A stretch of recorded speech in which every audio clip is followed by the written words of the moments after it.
Judith, welcome. Hello, everyone. Welcome, welcome. Can you hear me? Yes, we can.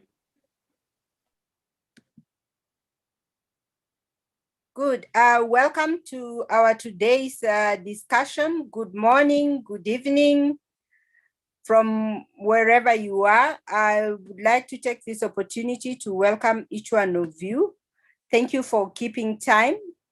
And we would like to start our conversations right away.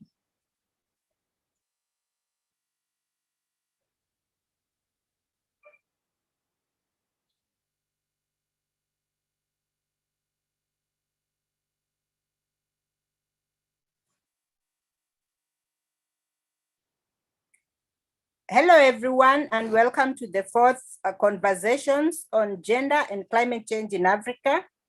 These conversations are hosted by the Inclusive Climate Change Adaptation for a Sustainable Africa, ICCASA. ICCASA is working towards an equitable and inclusive climate resilient tomorrow. ICCASA aims to enhance adaptive capacity and resilience among communities in Africa through gender transformative and socially inclusive approach, and promote gender responsive climate policy actions and strategies. And today I'll be your moderator. My name is Judith Libaisi, an independent consultant on issues related to gender and development. I welcome you all to actively participate in these conversations. If you are participating for the first time, we have two parts to this conversation. We'll have our keynote speaker, and then all of us will be free to indulge in the discussions. Kindly note that these conversations will be recorded, and we are also streaming live on ICCASA Facebook page and ICCASA YouTube channel. Kindly like our pages and also subscribe to our YouTube channel. We also encourage you to tweet this conversation using the hashtag gender and. Please type your questions in the chat box and they will be answered after our guest speaker, who is Dr. Judith Wafula. She's on standby to start off with our conversations.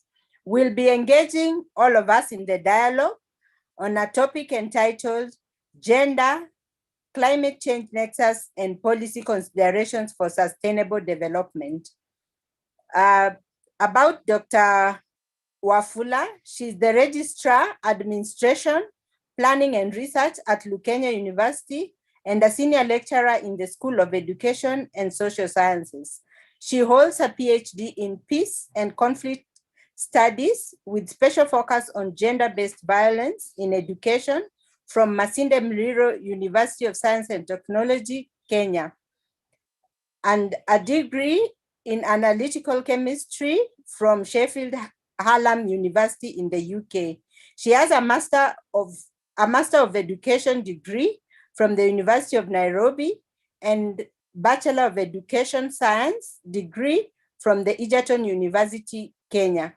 Her previous teaching and administration experience spans from secondary school level under the Teacher Service Commission here in Kenya to university at Daystar University and currently at Lukenya University.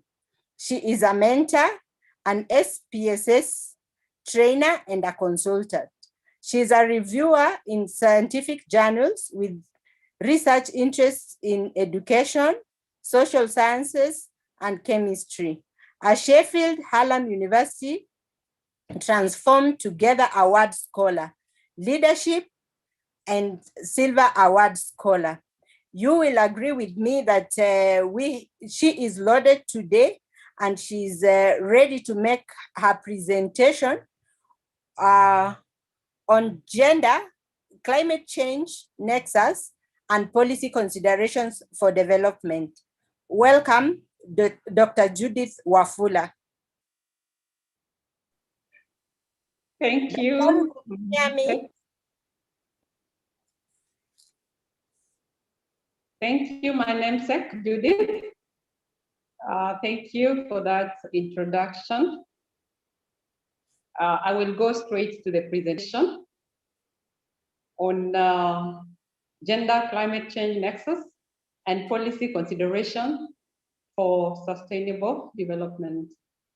To begin with, maybe I'll just give a small introduction of Lukenya University, where I'm located. Lukenya University is in Makueni County, that is on the south of Kenya, situated along the Athi, neighbors Plateau and Sabo Park.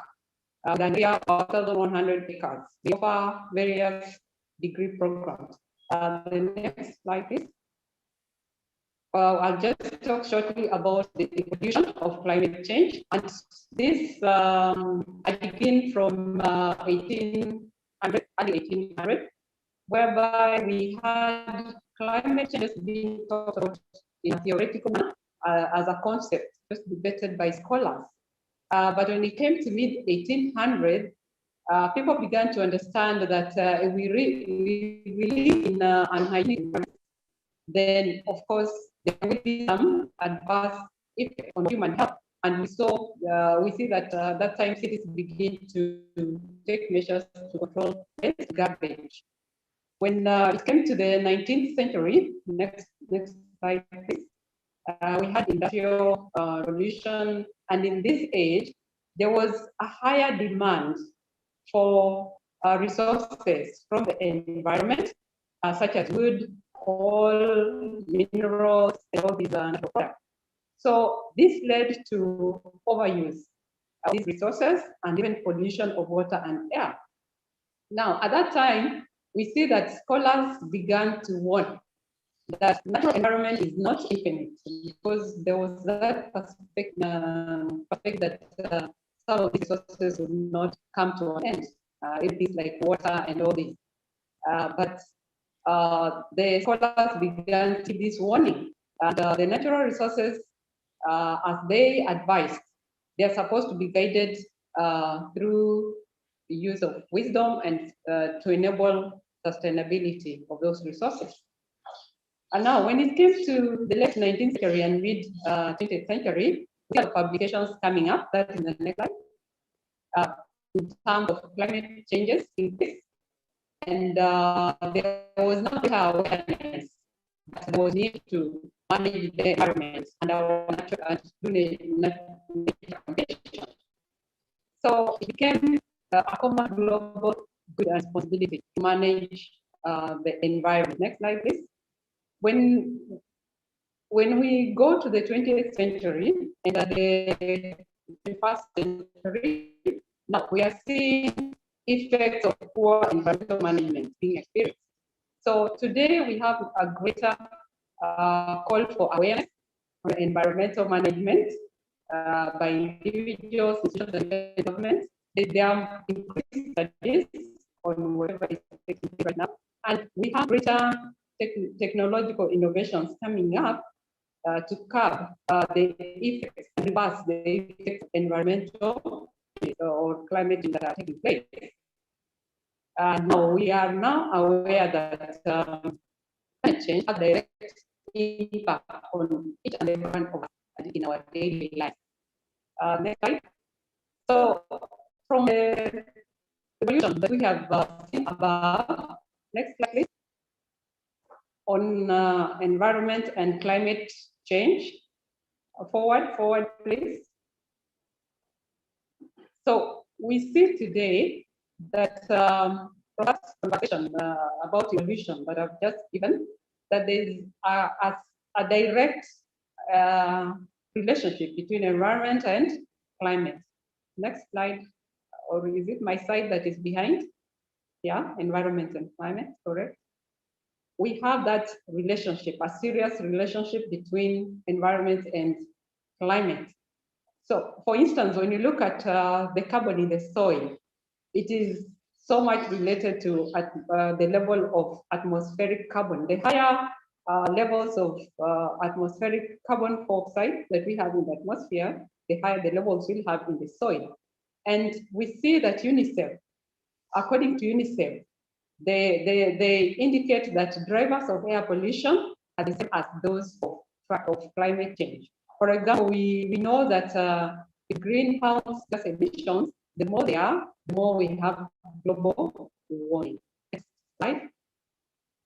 So again, from the conversation or from the presentation seen above, then there is a relationship between climate and agriculture, whereby we see that climate change has really threatened agriculture today. And we know that as climate changes, also the agricultural patterns also change, because we will need now to check exactly where to plant, what to plant, and how to plant. We have to vary that. We cannot keep doing the same thing year in, year out, and yet the climate is changing. We have to think ways of adapting or moving towards dealing with that, with changes in the climate, and be able to produce food, because we cannot survive without food. And also the climate, we know that it also has an impact or an effect on where we live. If there are landslides in a region, we know that people are told to move out of this region and take another, settle somewhere else. Next slide.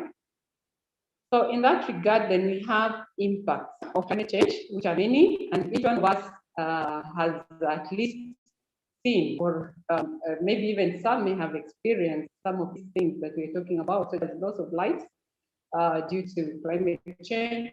Of course, all of us have experienced issues of food insecurity, decreased incomes, and less land available. We know that we have hurricanes, landslides, rising water levels. Of course, it will be less arable land. If we have drought, we will have less arable land.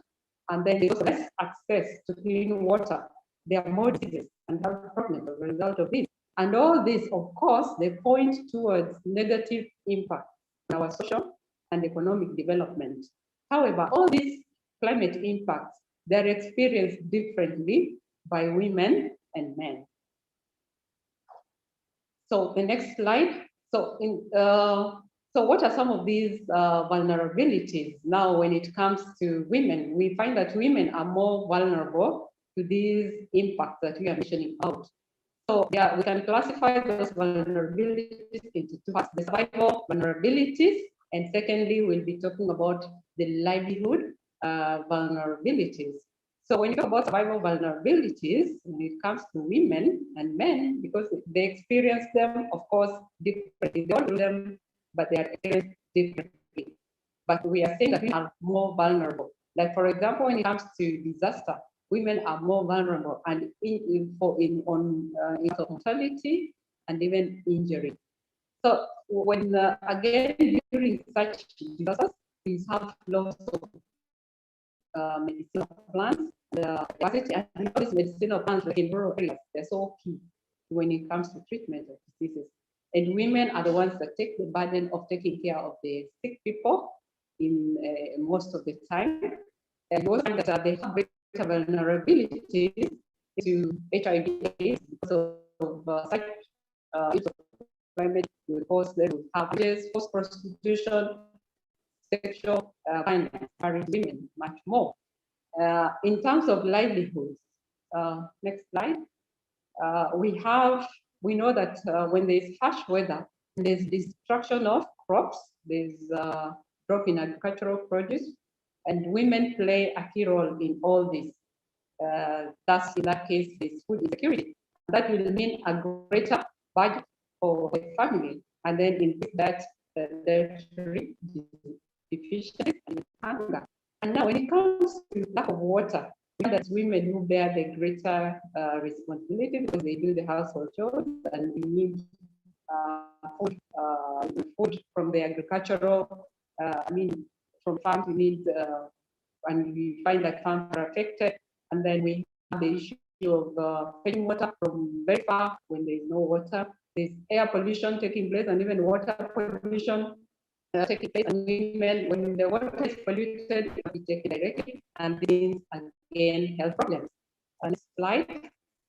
So then it means that from the discussion we have just had, then it means there's a very large connection when it comes to gender and climate change. And in that case, you can generally say that when climate changes, there is increased gender inequality gap. Of course, there are more vulnerabilities for women, the gender inequality gap. And all this, we find that the limited segregated data on the extent of this impact of climate change in Kenya and in Africa when it comes to these issues. And this lack of data, it means that when it comes to decision making and policy making, then it means we are not able to have that gender perspective or lens in looking at this thing. So next slide, please. So the climate action, for any effective climate action to be taken, we need concerted efforts, we need to be proactive, and we need to have a holistic response. And this holistic response includes the two areas, that is reducing and stabilizing the levels of greenhouse emissions in the atmosphere, and that means mitigation. And then the other approach is adapting to climate change already in the past. That is what we call adaptation. So these two approaches, they need to run concurrently, not one and leaving the other, for us to be able to effectively deal with climate change. Next slide. There are some of the current climatic mitigations that are being undertaken globally. We have seen in recently that G7 is coming up with a nature compact, whereby aimed at supporting the and also passing the effect of climate change. And so halving carbon emissions compared to the emissions of 2010, and also making it mandatory for use of clean coal instead of these fossil kind of fuels that are currently in use. And in that respect, we find that there is move towards use of non-diesel or petrol fuels in our cars, where now we have developments towards hydrogen fuel to replace the fossil fuels. And in Africa, we are seeing the Africa Integrated Assessment of Air Pollution and Climate Change Program, which is aimed at reducing harmful emissions in air so as to slow down the global warming that is taking place. And we can also participate by also adopting too solar energy instead of these other forms of energy that have negative impacts on the environment. Next slide. So some of the adaptation programs, okay, like in Kenya, there are programs that are being brought about by the government. They are aimed at empowering youth, but they are also useful when it comes to adaptation. A program that has been brought like Enable, that is empowering novel business-led employment, a program that will create new opportunities for the youth and improve security. And of course, in solving, of course, they also help to mitigate the impact of climate change. In the 4K also, initiative is being revitalized, that is Kungana Kufanya Kusaidia Kenya, which means coming together to build Kenya. Those are clubs that involve the youth in sustainable agriculture. Next slide. So we are now also, like at Lukenya University, we are moving towards embracing collaborations with institutions that are aimed at climate smart agriculture and agripreneurship. I think the direction now is towards agripreneurship, make it more creative event for youth to get in agriculture.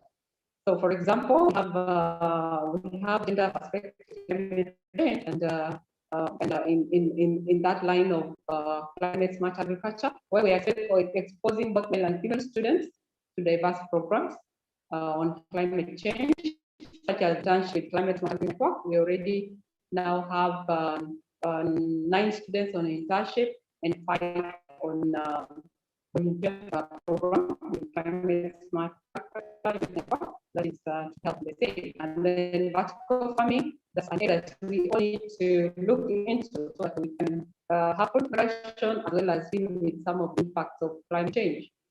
Climate smart crops, where we have to check on which crops are suitable area and also taking into consideration climate changes that are taking place, so as to also improve food security. Next slide. So the way forward, we're talking about integrating gender in climate change programs. That is when it comes to our legislation and all the policies.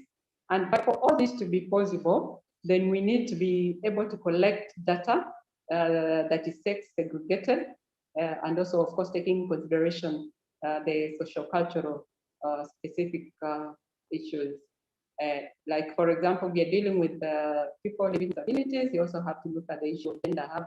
Look at sex. We have sex segregated data when dealing with them. We are dealing with youth. Have sex segregated data when dealing with those programs. How many females, how many male are involved, and what are some of the challenges they face in all this. And so when we have that gender perspective in all this, or gender lens, then it will help. So next slide. So in that line, considering all that we have said, that then the policy considerations to put in place, then one of them is, of course, formulation of policies. And that will be the next slide.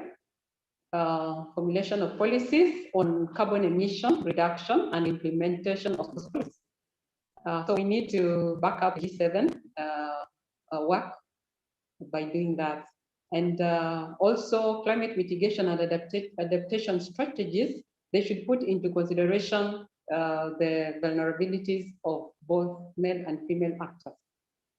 And another policy consideration is in terms of making it mandatory for collection of sex segregated data in all climate change programs.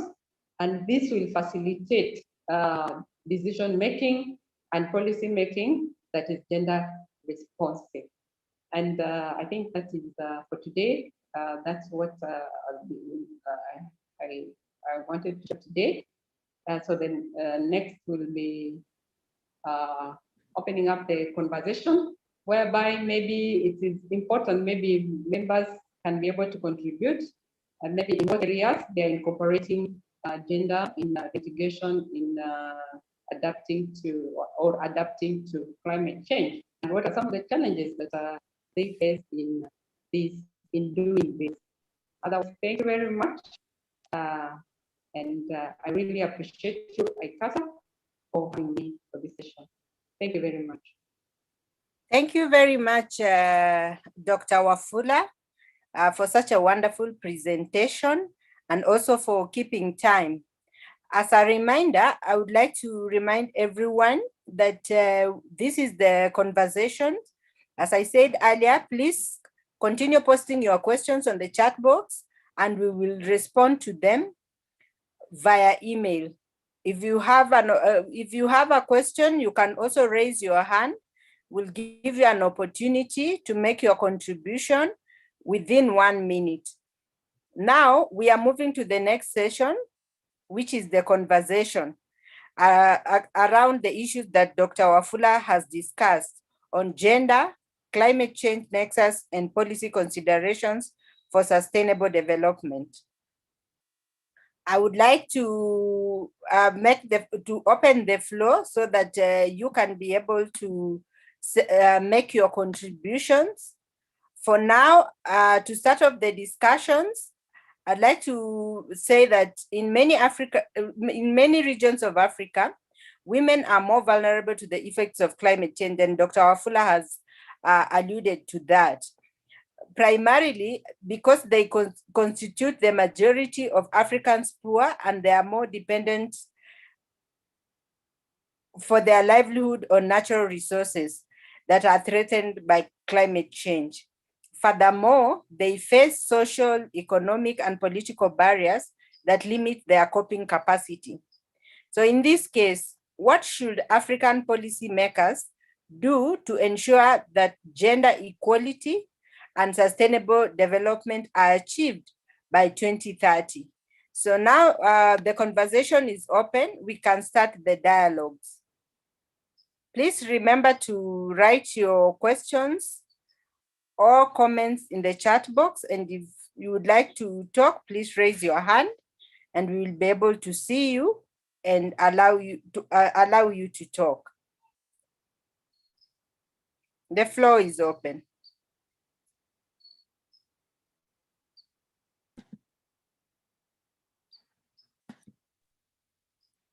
I can see in the chat box there's introductions, very good. Let's keep networking. This is all we are. We are encouraging this. So please continue sharing.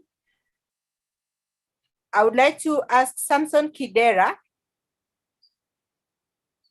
You have posted in the chat box. Can you raise this issue, please, Samson? Okay. Thanks a lot. Good afternoon, all.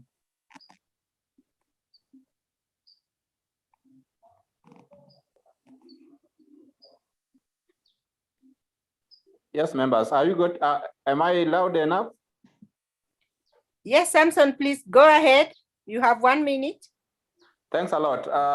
You realize that in Kenya and Africa at large, you find that we have a number of climate change policies and even regulations, but you realize that implementation of these particular policies will also require other instruments regarding the same.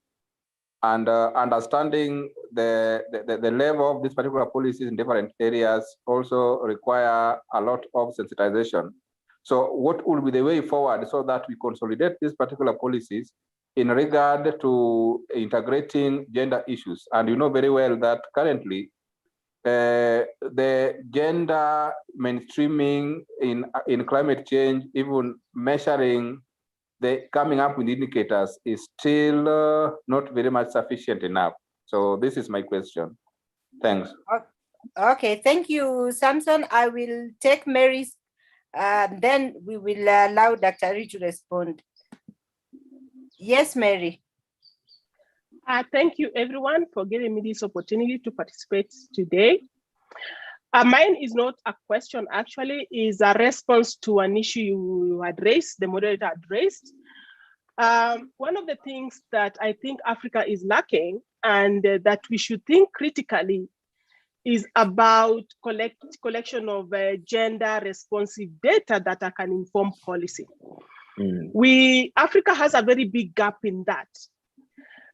Information coming from the grassroots level to help us understand how women affected by climate change, how men affected by climate change, the youth, the elderly, the disabled. This information is missing.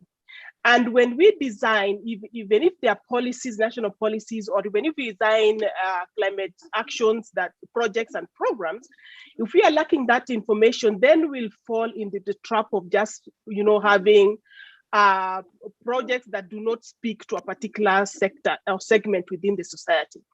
And such projects or programs are bound to fail.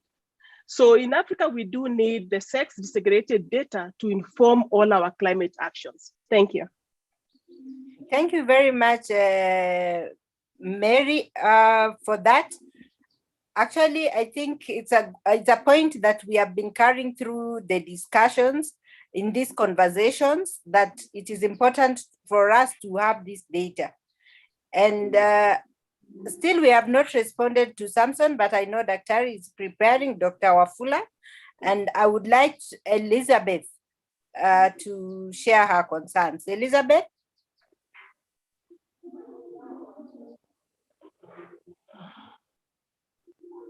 Okay, thank you very much. Good afternoon from Nigeria, everyone.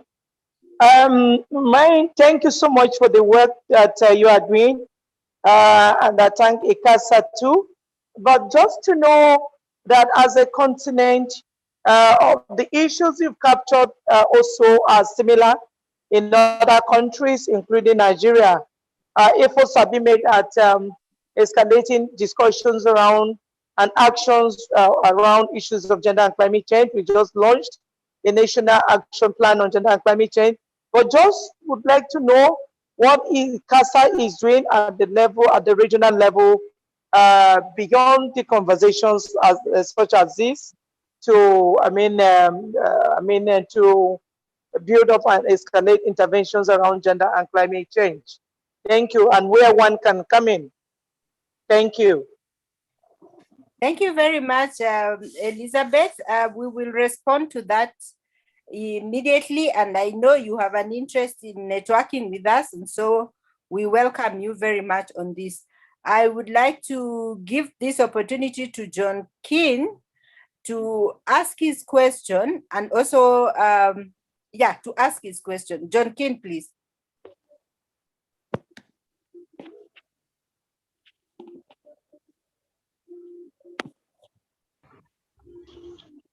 John Keane, can you hear me? Hello, everyone. Can you hear me?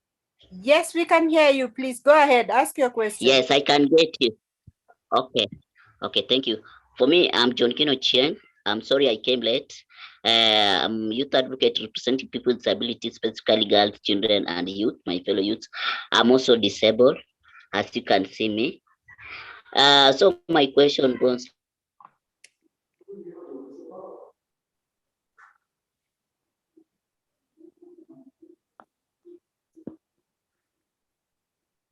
John Keane? We have lost John Keane. John Keane, we cannot hear you. Please ask your question.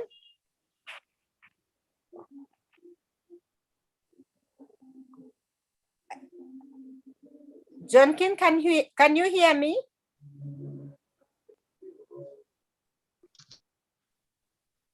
Okay, we will give him another opportunity because I think he had something special to share with us, especially for the youth and the people able as you to about this topic. John Keane? Okay, I think we will go back to him. I would like to say that we are already responding to some of the concerns. As for Billinger, we have already responded to your question in the chat box. You can already see our responses.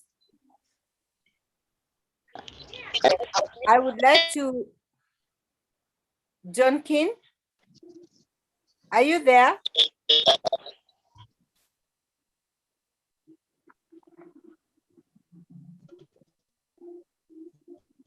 Yes, I'm there. Okay, John Keane, sorry, we lost you at the point where you wanted to ask a question. Please ask your question. Okay, my question goes like this.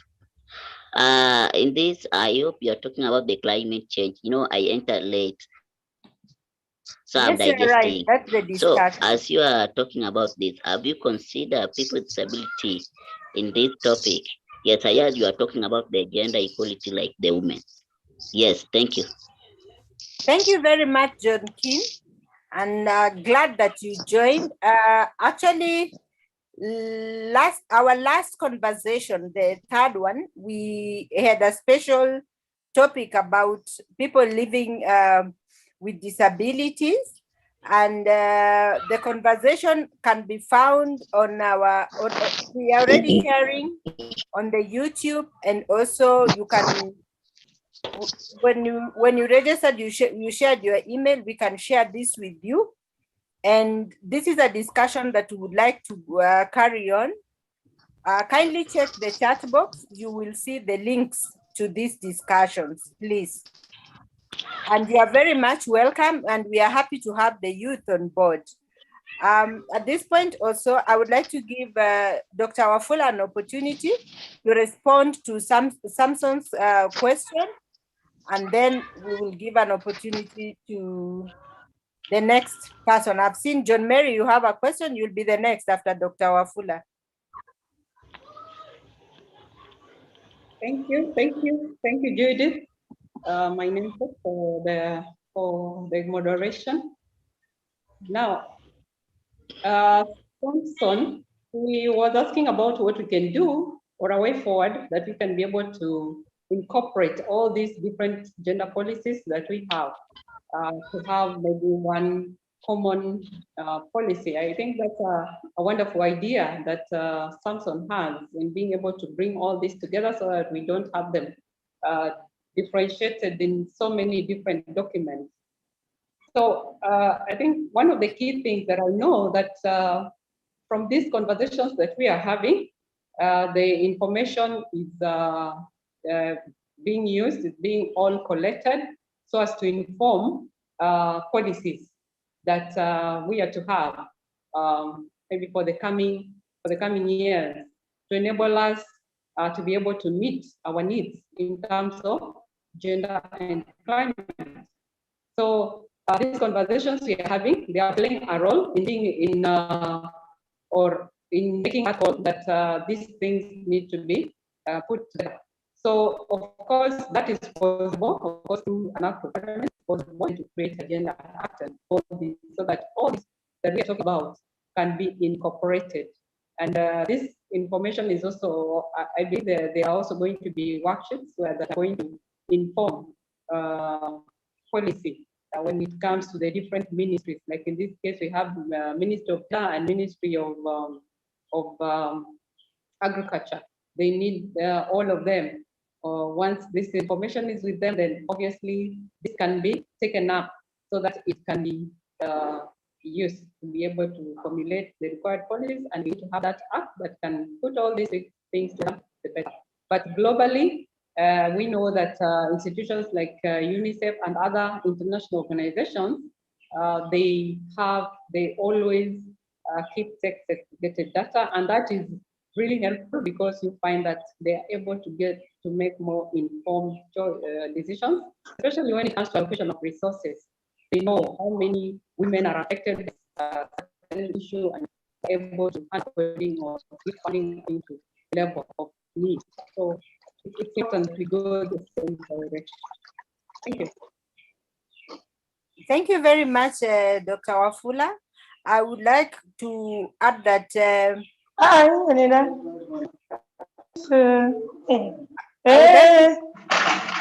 okay, can this person next, please?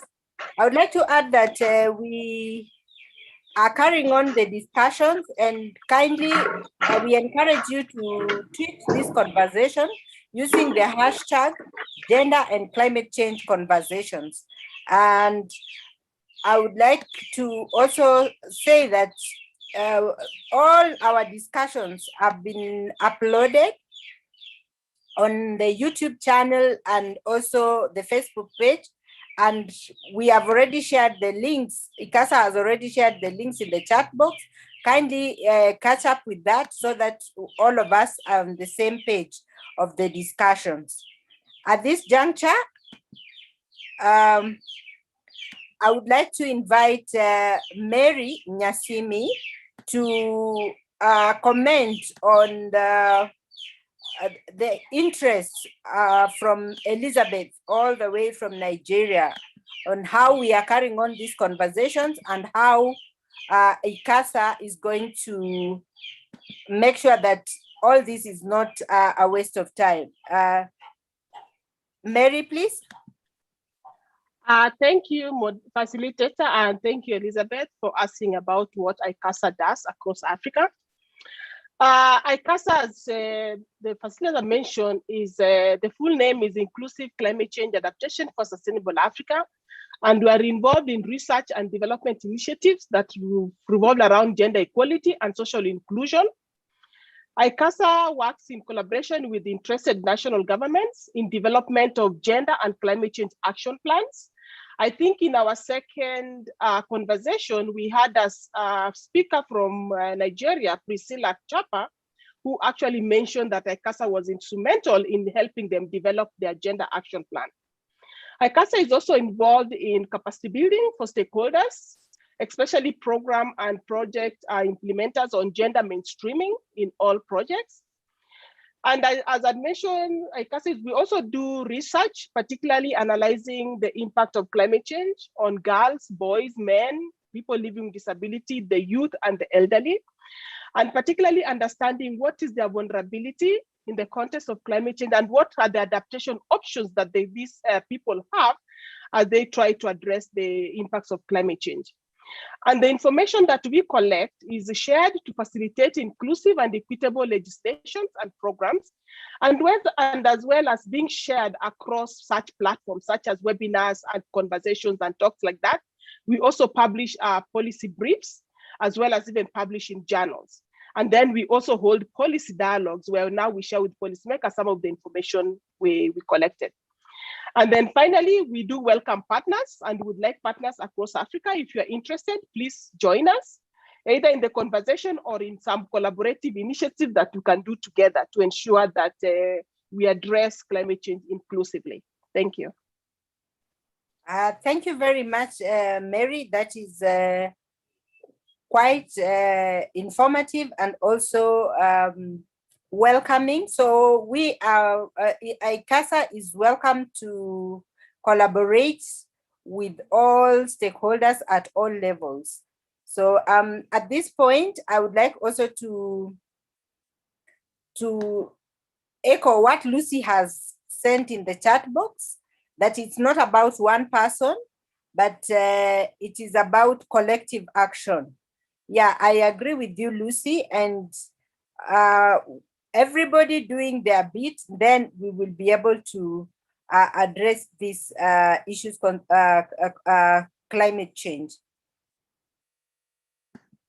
At this point, I would like to, I cannot see any hand. I would like us to move to the next level. Anyone with a concern? I've not seen a hand yet.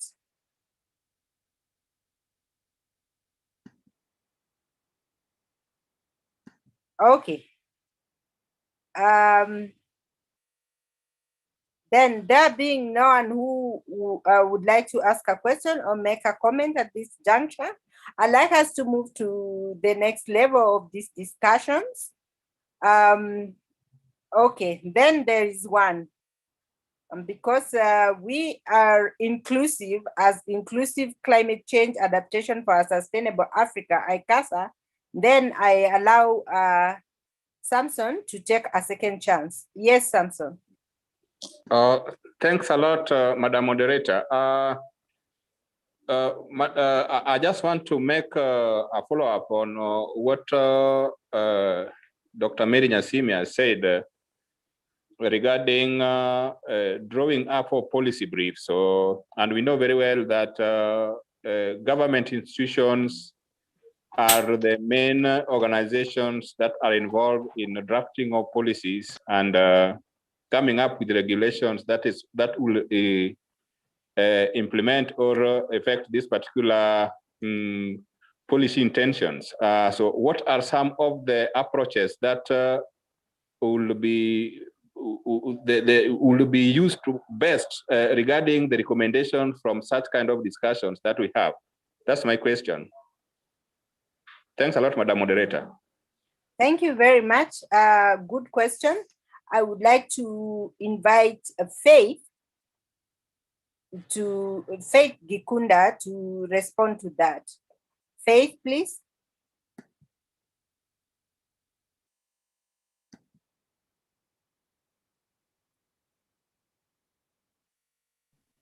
Faith, can you hear me? Yes, Judy, I can hear you very well. Good afternoon, everyone. My name is Faith Gikunda.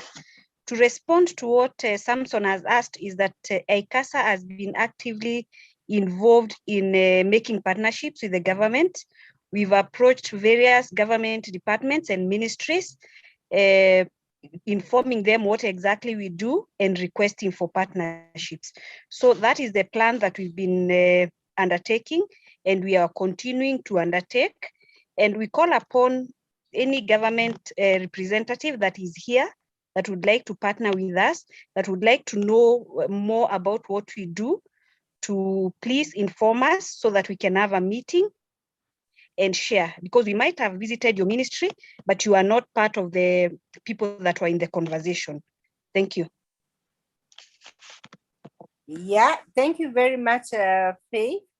And I remember the last conversations we had, we also the multi-stakeholder platforms were highlighted, which ICCASA is part of. And so that gives us an opportunity of how we can do in Kenya.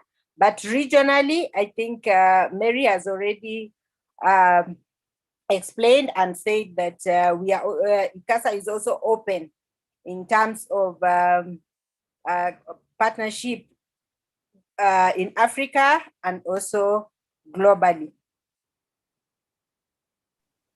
Yes, thank you. Sorry, there's someone Judith. speaking? Yes, it's Judith. It's Dr. Wafula. Yes, my namesake. Please take it away.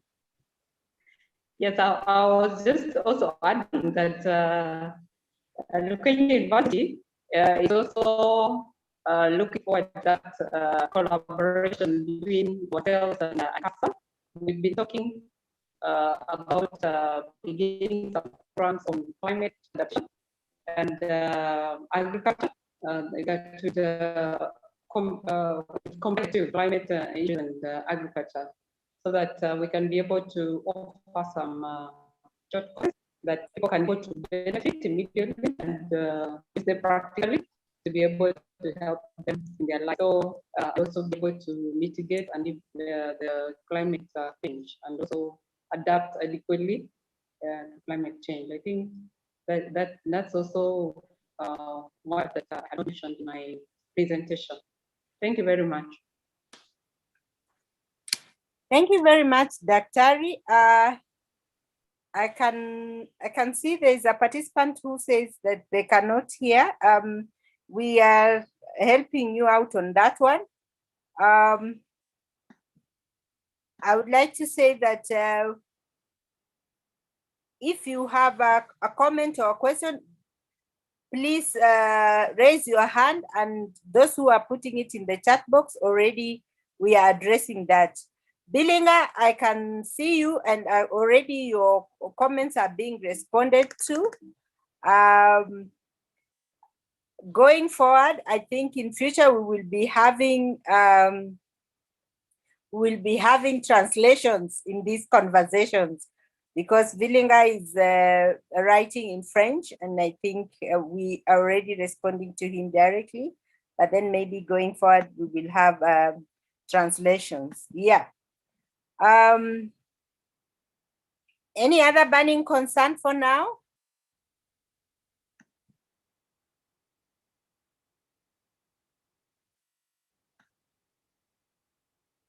Okay, I would like to then move to the next part of this conversations. And as I said earlier, that this is a series, it's ongoing, and it is, for those of us who have not registered, kindly register because you'll be getting all these alerts. So I would like to bring us to the next part of this conversation. And I would like to say that we are really, really grateful. Thank you, everyone, for joining us in this fourth conversation on gender and climate change in Africa. This conversation is being recorded and is uploaded, will be uploaded on ICCASA YouTube channel and the Facebook page. And I encourage everyone to continue with the discussion there.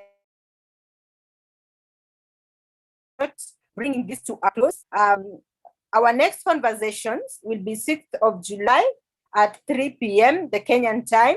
And we will have a pleasure of hosting Dr. David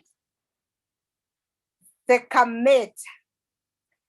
Please pardon my pronunciation, who will be dialoguing on a topic entitled Educating Women and Girls in Higher Education as a Means to Deal with Climate Change in Africa. You will agree with me that this is a very interesting topic, and you will not like to miss that one.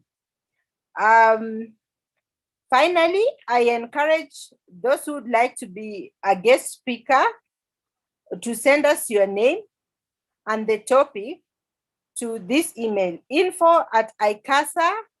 icccasa-africa.org and copy fgikunda@icasa-africa.org. This will be also displayed in the chat box so that you can be able to see it, or you can post your interest or share your interest on the ICCASA YouTube page or Facebook page so that we can be able to consider you for our next discussions. And up to this point, I would like to say that we have come to the end of our discussions for today. It has been good having you on board. Kindly let the conversations go on. Please tweet and also like our pages and follow us for more information. For those of us who have asked questions and they're in the chat box, we will be able to respond to you on those 2 pages and also to respond to you directly. Thank you very much for logging in. Looking forward to future discussions with you. I've been your host, Judith Libaisi. Bye-bye. Bye-bye. Bye. Bye. Bye-bye, everyone. Oh,